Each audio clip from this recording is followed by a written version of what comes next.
Rafael Argullol. Muchas gracias por venir. Rafael Argullol, casi hemos empezado la entrevista ya antes de nada y hemos dicho, vamos a frenar para empezar. Hablábamos, me decía usted que España es un país un poco cobarde, que no nos gusta revisar nuestra historia y hay muchos errores en nuestra historia, ¿no?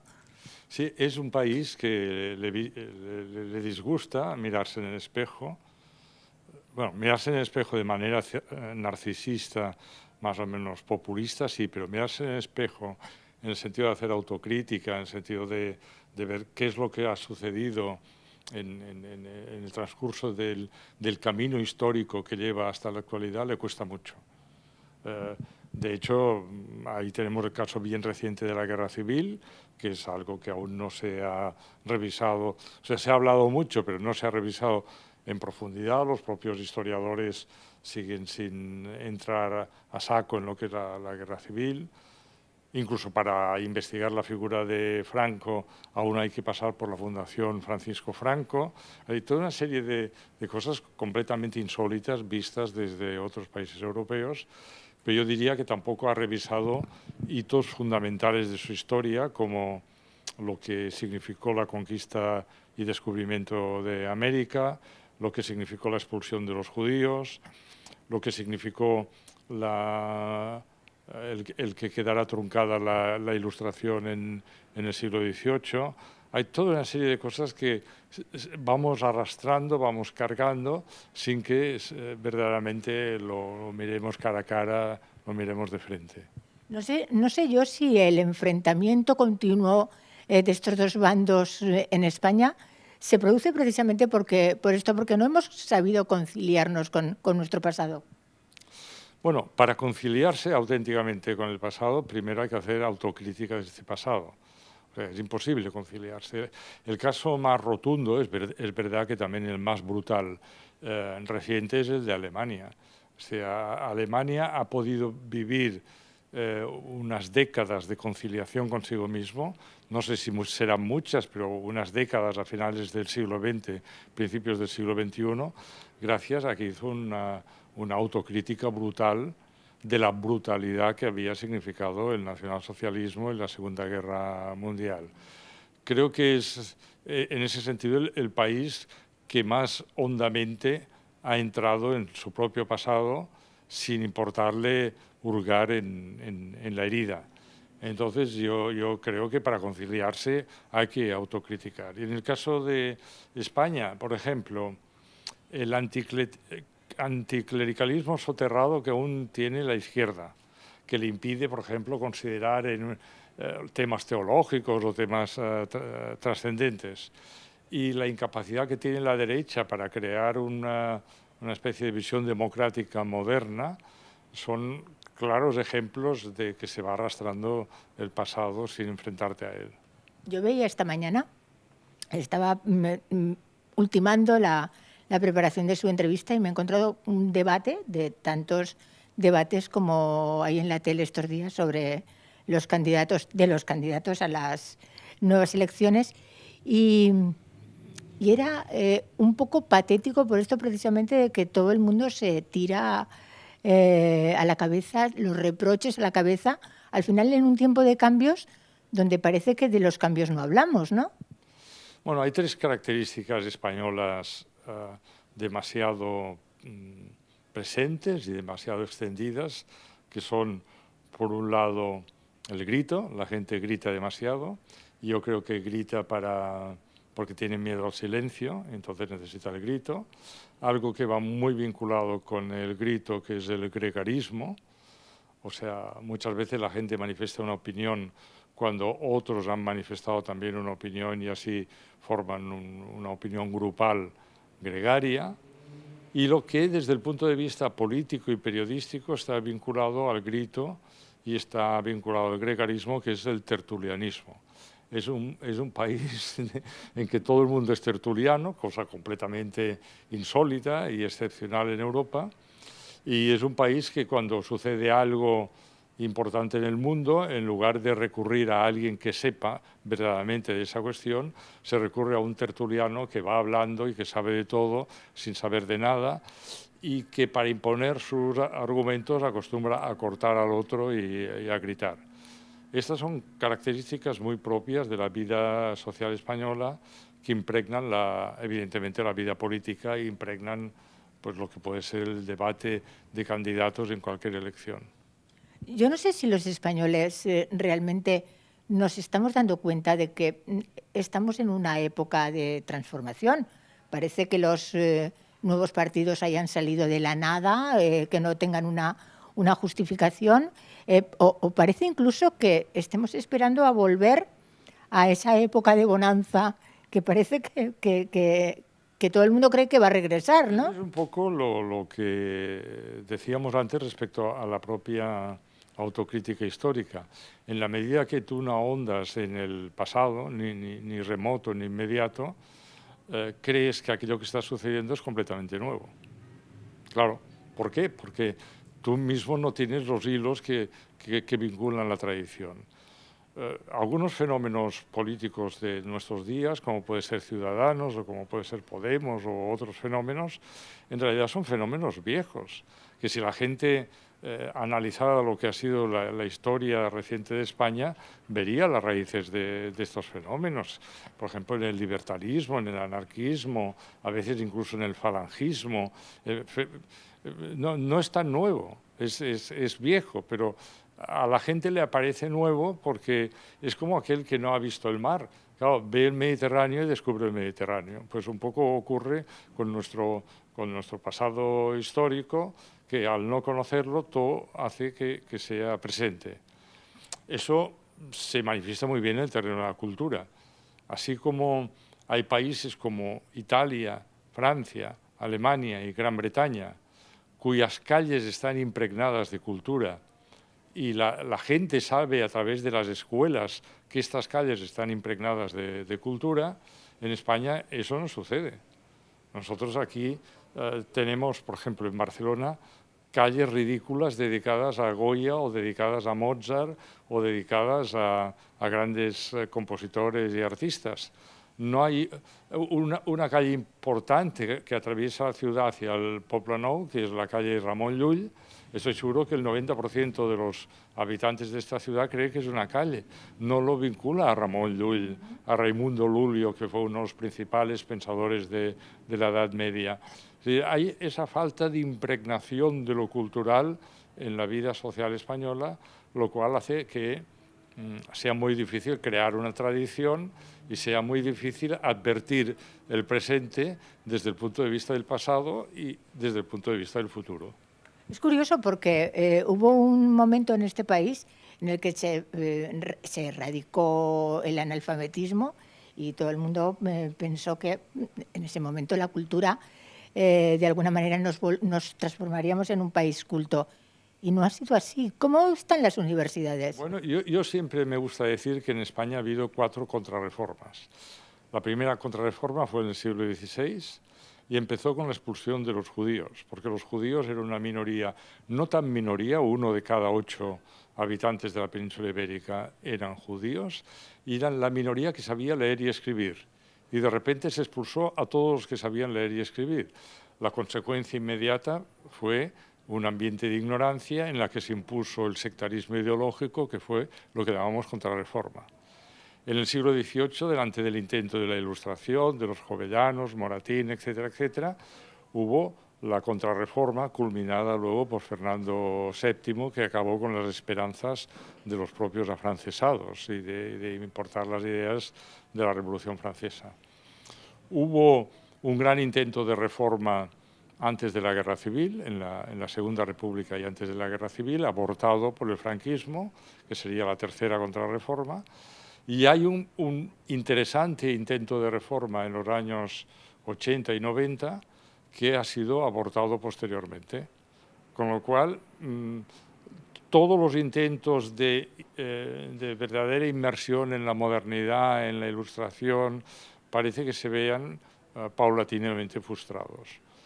Por ejemplo, en los últimos recortes económicos que se han dado por la llamada crisis, el país que proporcionalmente ha hecho más recortes en el terreno de la cultura y de la educación ha sido España. ¿Por qué? Porque, en definitiva, la sociedad española parece no dar importancia a la cultura, lo cual quiere decir parece que no da importancia a esa posibilidad de tener una visión crítica colectiva de ellos mismos. De hecho, no ha habido una reivindicación de la sociedad española por esos recortes culturales. Incluso hubo un momento en que los profesores salieron a las calles pidiendo la abolición de los recortes a la cultura, y los padres, por ejemplo, no salieron acompañando a los profesores. Usted me ha preguntado, ¿y la universidad? Sí. Pues que la pregunta en España no es ¿y la universidad? O ¿y la escuela? La pregunta en España es ¿y la sociedad? O sea, la pregunta en España es ¿cuáles son las conversaciones que se dan en los bares, que se dan en los restaurantes, que se dan en el transporte público, que se dan en el metro, que se dan en las asociaciones de padres?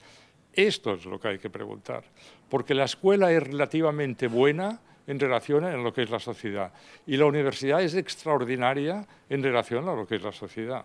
Yo soy profesor de una universidad, la Pompeu Fabra, que tiene 20 años y que cuando vienen extranjeros de todo el mundo a la Pompeu Fabra se quedan completamente atónitos de una universidad tan excelente. O sea, la universidad es buena. La escuela es buena, lo que es pésimo es la sociedad española. Y hasta que no se llegue a esa conclusión, hay siempre la delegación en los pobres maestros, en los no sé qué, en los no sé cuántos, menos mirarse de nuevo ellos mismos en el espejo. Mientras haya estas conversaciones tan pobres, mientras hay una sociedad en que lo único que importa es el fútbol y el pan y circo, etcétera, etcétera, yo no sé por qué se pregunta ¿y cómo está la escuela? Esto es muy habitual. Estás en una conversación, oye, la universidad debe estar muy mal, ¿no? Porque la gente no sé qué. Y sí, la universidad, bueno, yo creo que la universidad está bien en relación a la sociedad española. Lo que está muy mal es la sociedad española. Yo es la única que conozco. Conozco muchas sociedades ignorantes, pero la única sociedad que hace gala de su ignorancia, una apología de la ignorancia, es la española. Porque yo, viajando por Latinoamérica, hay mucha ignorancia, pero siempre hay una especie de culto simbólico por la educación, por la cultura. Aquí no. Aquí cuando hubo el boom económico, hubo un momento en pleno boom económico a principios del siglo XXI en que venían los alemanes aquí y decían hay muchos más coches de lujo en España que en Alemania, y era cierto. Lo que ocurre es que el engrosamiento de los productos de lujo no llevó al engrosamiento de las bibliotecas, sino todo lo contrario. Con lo cual, yo cada vez que hacen la pregunta ¿y la universidad y la escuela?, hay que revertir esta pregunta a ¿y la sociedad? Es como si la cultura no fuera rentable, de alguna manera. Hablamos de una sociedad ahora mismo en la que ahora mismo tenemos el panorama completo. Tenemos fútbol, tenemos política, y parece que eso sí que divierte al pueblo, ¿no? Es un poco pan y circo. El fútbol le divierte, lo otro le divierte, ya veremos hasta qué punto no habrá más abstención, y si hay unas terceras elecciones la diversión caerá por el suelo, porque lo que divierte es aquello que significa algo de teatral, algo de representación, y en la medida en que la gente tenga que optar según opciones ideológicas claras, la diversión será menor. Pero yo repito, el tema es un tema de autorrepresentación por parte de la sociedad española. Es decir, es una sociedad que, no siendo toda ella nueva rica en el sentido del nivel económico, porque hay una gran parte de la sociedad española que vive incluso en el umbral de la pobreza, hay una ideología no borriquista en toda la sociedad española. Es decir, quien no es nuevo rico parece que aspira a serlo. No digo que sea así, pero parece que aspira a serlo, y al aspirar a serlo, pues, y eso es lo que pasó en el boom del ladrillo, porque los nuevos condottieres, los nuevos señores del boom del ladrillo, no era gente que procediera de la riqueza histórica, eran nuevos ricos en el sentido radical, e impusieron un nuevo riquismo que sigue rigiendo por todos lados. El caos es casi patente, o sea, no se puede explicar muy bien cómo una sociedad española sin demasiada información sobre los partidos políticos, porque los partidos políticos lo que están haciendo en las televisiones es pelearse, no están dando información sobre sus programas electorales.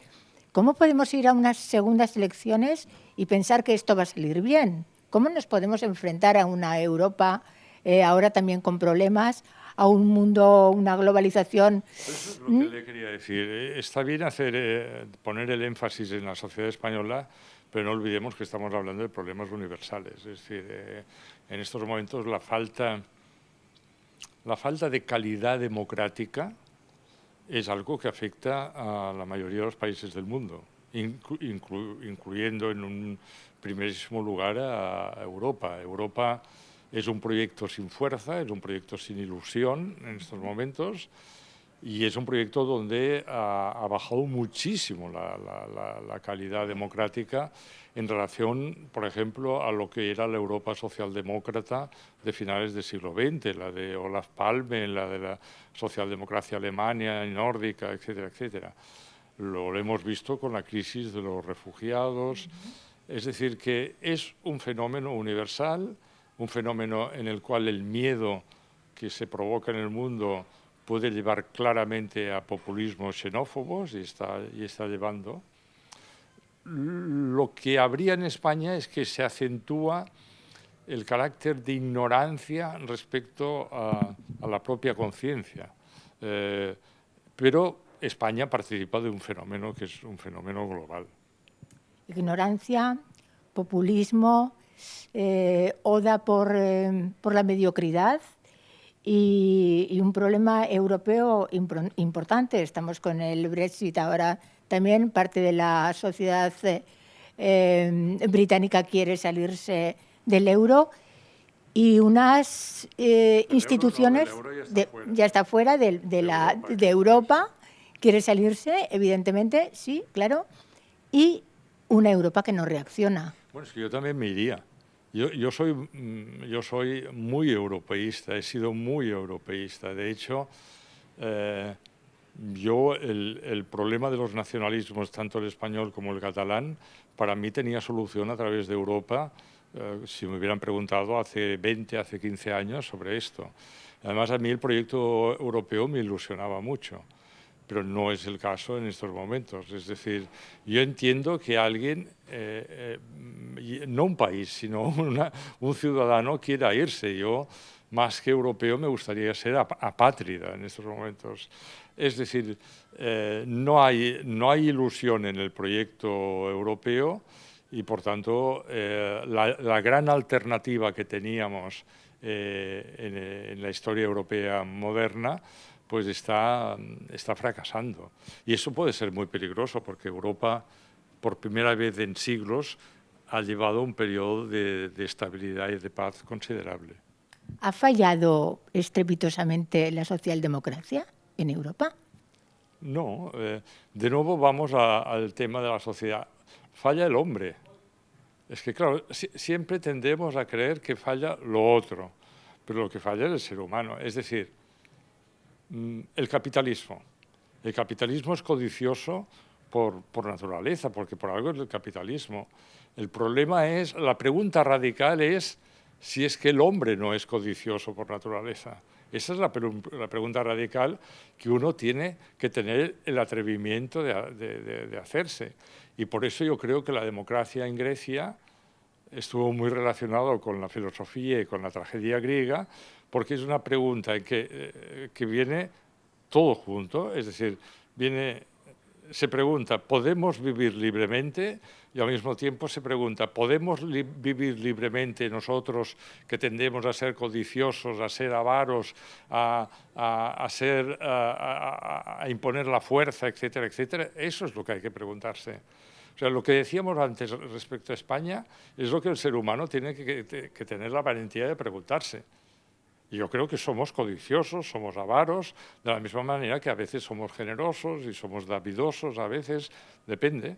Pero no es que el capitalismo sea una entelequia o una abstracción, es la consecuencia directa de la condición humana. Hace muy poco se celebró la reunión de los grandes empresarios, la cumbre de grandes empresarios en Sitges, y me sorprendió mucho un titular que dieron los propios empresarios y que dijeron, cuidado con la defensa de los derechos porque el capitalismo se adapta a todos los sistemas políticos, es decir, tanto a las dictaduras como a las democracias. ¿Por qué no defendemos los ciudadanos? ¿Por qué no sabemos defender nuestros derechos? Hombre, me hace gracia que los empresarios hicieran esta declaración porque el capitalismo son ellos. Eso es aquello que decía c'est moi, Madame Bovary, c'est moi, pues los capitalismos son ellos. Entonces, bueno, pueden hacer pero yo creo que los grandes capitalistas europeos y españoles están muy satisfechos del resultado de la crisis porque esta crisis ha recortado derechos laborales que se habían defendido a lo largo de décadas. Entonces, por naturaleza, el capitalista lo que quiere es lo que Marx decía. Yo no soy marxista, pero Marx acertaba muy bien en eso. Lo que quiere es sacar el máximo provecho, la plusvalía. Por tanto, eso es lo que quiere el capitalista. En la democracia ateniense ya Pericles vio el problema de eso y, por tanto, la ley democrática lo que tiene que hacer es intentar amortiguar esa tendencia natural del poderoso a acumular más poder. La ley tiene que ser un freno contra el poder, no tiene que ser un instrumento para acumular todavía más poder. ¿Cómo se va a resolver todo esto? Es un momento, imagino, fascinante para las personas como usted, pensadores, analistas de la sociedad. No se va a resolver. No se va a resolver. Es que la humanidad lleva decenas de miles de años y no se ha resuelto. Por eso yo coloco el problema no tanto en lo social, sino en lo humano, en la naturaleza del ser humano. Se puede amortiguar a través de leyes que nos demos democráticamente, pero solo lo podemos hacer si tenemos una capacidad de libertad interior. Para mí, a pesar de que la libertad exterior, es decir, la democracia es muy importante, lo más importante es la libertad interior. La libertad interior se puede tener aunque no haya democracia. Y a veces hay democracia y no se tiene libertad interior. ¿Y libertad interior qué quiere decir? Capacidad de elección según la propia conciencia, capacidad de valentía y de audacia para optar no solo según los intereses más inmediatos, tener criterios éticos propios y esos criterios, intentar moverte a través de estos criterios éticos. Por lo tanto, su pregunta, ¿cómo se va a resolver? No se va a resolver porque desde las cuevas rupestres hasta Babilonia, de Babilonia a Roma, desde Roma al París de Napoleón y desde el París de Napoleón al Berlín de Hitler y desde Berlín de Hitler hasta nosotros, somos los seres humanos los que estamos en el escenario. Y en el escenario, como seres humanos, hay una tendencia innata a la fuerza, a la codicia, a la explotación, etcétera, etcétera.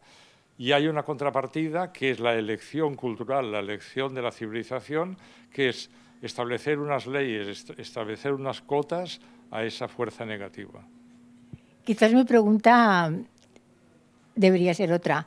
Según su criterio, ¿cómo se va a resolver? Porque de alguna manera se resolverá, ¿no? No se va a resolver. Nunca llegaremos a una resolución perfecta. Lo único que podemos hacer es acotar el tema. Lo que existe en el mundo es el mal. El mal no en el sentido moral, sino el mal del caos, porque envejecemos, porque morimos. Existe el caos, por tanto existe el mal. Por eso los antiguos ya hacían una especie de dialéctica entre caos y cosmos. Entonces, en medio de este caos, el hombre, el ser humano, ha tenido el poder y la inteligencia de acotar este caos a través de un orden, a través de un cosmos, a través de una ley, a través de una polis, a través de un demos, a través de una libertad. Esas son las leyes a través de las cuales nosotros podemos acotar la fuerza del mal. Nosotros esperamos el día e incluso hemos inventado un segundo día que es la electricidad, esa luz que ahora nos está... pero con eso no vamos a eliminar la oscuridad. Pero podemos acotar la oscuridad a través de la luz, o a partir de la luz, o mediante la luz. Por lo tanto, yo no espero solución, espero amortiguamiento del mal, amortiguamiento del caos. Espero que sociedades en las cuales la ley democrática o la calidad de la ley democrática sea capaz de imponerse a la hegemonía de la corrupción.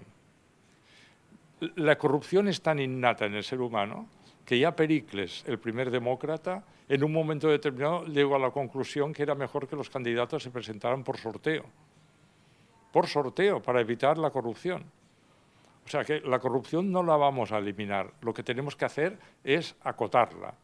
Y por eso es importante la transparencia, por eso es importante la calidad de la libertad democrática. Pero usted, si me pregunta a mí como escritor, como filósofo, no aspire a que yo le diga que eso lo vamos a solucionar.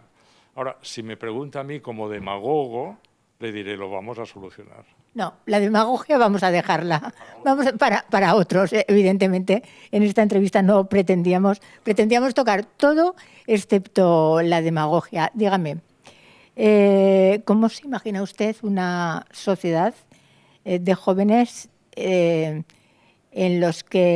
para los que la filosofía no existe? Dejará de ser una palabra. ¿Se ha suprimido la filosofía de las escuelas? No la imagino. O sea, la filosofía siempre ha sido una actividad muy minoritaria porque tiene que ver con esta libertad interior de la que he hablado antes. No tiene que ver con un sistema educativo, no tiene que ver con unos libros de texto, tiene que ver con la existencia de una libertad interior. Por eso puede filosofar alguien muy culto y puede filosofar un pastor, puede filosofar un pescador. En uno de mis libros principales yo he dejado escrito que el principal consejo que me han dado en mi vida me lo dio un pescador que probablemente era analfabeto. Por tanto, este para mí fue un filósofo. Por tanto, la filosofía no va a desaparecer porque está vinculada a la libertad interior y a la necesidad de pensar. Siempre será minoritaria. Entonces, lo que puede haber es mejores planes de estudio, peores planes de estudio. Hombre, si me preguntan a mí, yo generalizaría la enseñanza de la filosofía en toda la escuela y en todas las carreras universitarias. ¿Por qué? Porque la filosofía no tendría que ser una carrera en sí misma, sino algo que estuviera presente en todas las carreras, para el biólogo, para el ingeniero, para el arquitecto, para todos. No se preocupe que la filosofía no va a desaparecer. Los jóvenes de hoy, los de mañana y los de pasado mañana, siempre habrá una minoría a los que podremos denominar filósofos. Como en el pasado, la filosofía también era muy minoritaria, porque filosofía no significa tener un dominio de conocimientos, sino asombrarse ante el mundo, querer explorar el mundo, tener curiosidad ante el mundo. Esto es filósofos, es decir, el que tiene amor por el conocimiento, no el que tiene el conocimiento. Al final siempre habrá gente que querrá saber, ¿no? Evidente. Por tanto, yo no me preocupo. Sí que estas cosas son preocupantes en cada presente, pero eso no nos tiene que hacer concluir con paisajes apocalípticos en que no habrá filosofía, no habrá filósofos, no habrá libertad. No, siempre habrá gente que aspirará a la libertad, igual que la creación cultural, la creación artística, que es algo muy minoritario y siempre lo ha sido, y que también está vinculado a esa libertad interior. Pero cuando ahora pensamos en el mundo, y pensamos, por ejemplo, en el siglo XV, en el siglo XVI, pensamos en Rafael, en Leonardo, en Miguel Ángel, en Donatello, en Piera Francesca.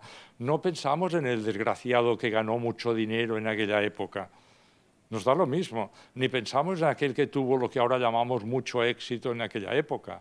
Ni en el XIX pensamos en el que amasaba mucho dinero porque respondía al gusto de los coleccionistas. Pensamos en Van Gogh. Eso pasará siempre. Al final las sociedades avanzan con pocas personas, no con muchas personas que arrastran. El motor del avance, repito, y es la palabra que más ha salido en esta entrevista, el motor del avance es la libertad interior de los hombres. Que es lo más difícil de conseguir en estos momentos, ¿no? Es lo que uno tiene que cultivar a lo largo de toda su vida. El jardín que él tiene que cultivar, el hombre, a lo largo de toda su vida, es la libertad interior. Yo soy muy partidario de los placeres, porque yo no he hecho votos de ninguno de los votos, ni de pobreza, ni de castidad, ni de obediencia, ni nada.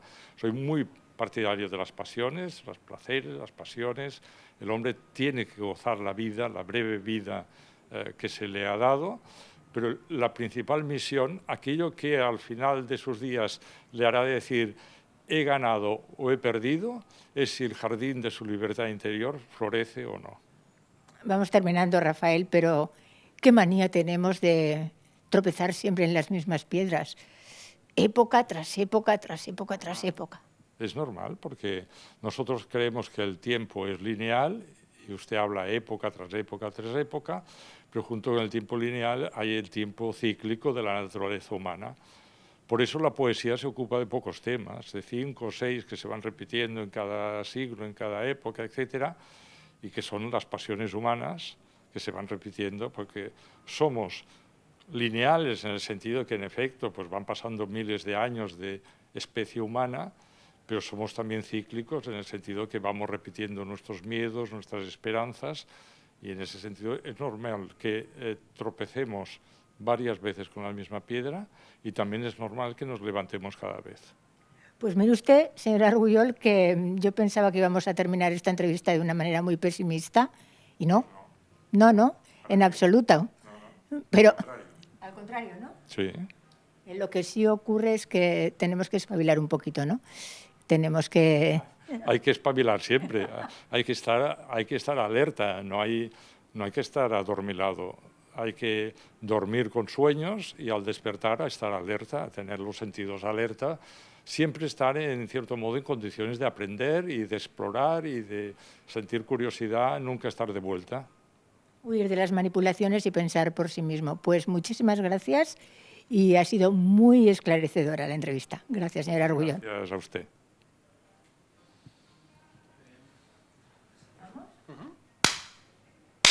Vale, ya estáis. Muy bien. Ha ido bien, ¿no? Estupendo.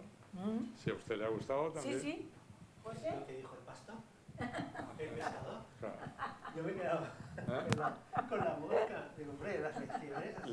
Que si yo le preguntaba, porque era cuando yo empezaba a nadar, y él siempre le daba la tabarra, él hacía unas cestas y redes y así, y entonces empezaba a hablarse de los remolinos, qué pasa si te coge un remolino, y me dijo, si es un remolino pequeño, intenta atravesarlo a brazadas.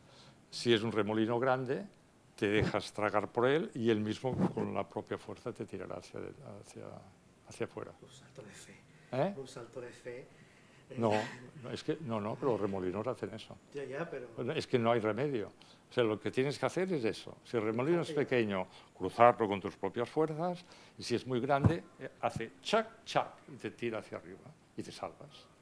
En cambio, te mueres si intentas enredarte sin fuerzas.